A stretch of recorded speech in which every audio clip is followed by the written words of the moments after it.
Taha Edugen Show. Okey, Assalamualaikum warahmatullahi wabarakatuh. InsyaAllah pada hari ini kita akan menampilkan khas itu daripada Junior F40 untuk bermain game Edugen. So guys, hari ini kita akan buka tajuk peristiwa-peristiwa yang ada di bulan Islam. So korang dah ready ke? Ready! Okey guys.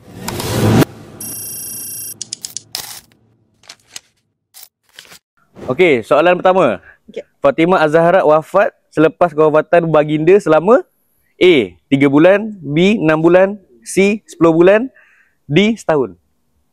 B. Betul. Yang kedua.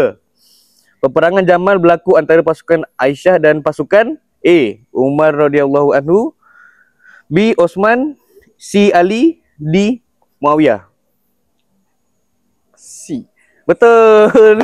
Soalan ketiga. Punca utama peperangan Jamal ialah tuntutan keadilan atas pembunuhan Khalifah A. Abu Bakar, B. Umar, C. Osman, D. Ali. D. Salah.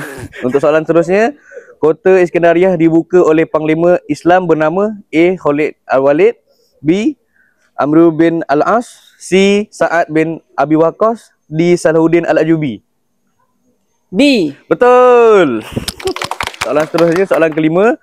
Kesan terpenting pembukaan Iskandariah kepada Islam ialah A. Melemahkan perdagangan laut, B. Meluaskan wilayah dan mengukuhkan ekonomi, C. Menamatkan sistem zakat, D. Memecah armada laut. C.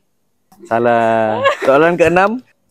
Muawiyah I wafat pada tahun A. 41 Hijrah, B. 60 Hijrah, C. 91 Hijrah, D. 101 Hijrah. B. Betul. Okey, soalan ketujuh.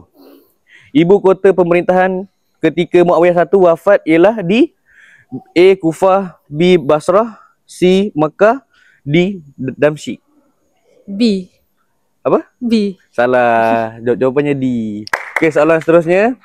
Sumbangan terbesar Muawiyah I ialah A. Menolak pembentukan armada laut, B. Mengasaskan kerajaan Bani Umayyah, C. Membatalkan Baitul Mal, dan D. Menghapuskan Gubernur.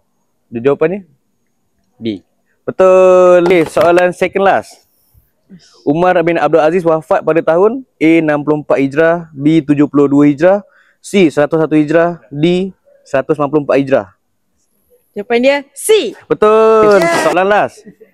Umar bin Abdul Aziz digelar A. Wali hadis, B. Singa Allah, C.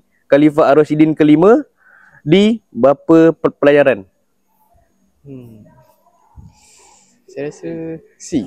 Betul. Alhamdulillah. Alhamdulillah telah selesainya untuk episod Edugen pada kali ini. Channel semua best tak? Best. Alhamdulillah. Okey, jangan lupa untuk like, comment and share untuk episod video pada kali ini.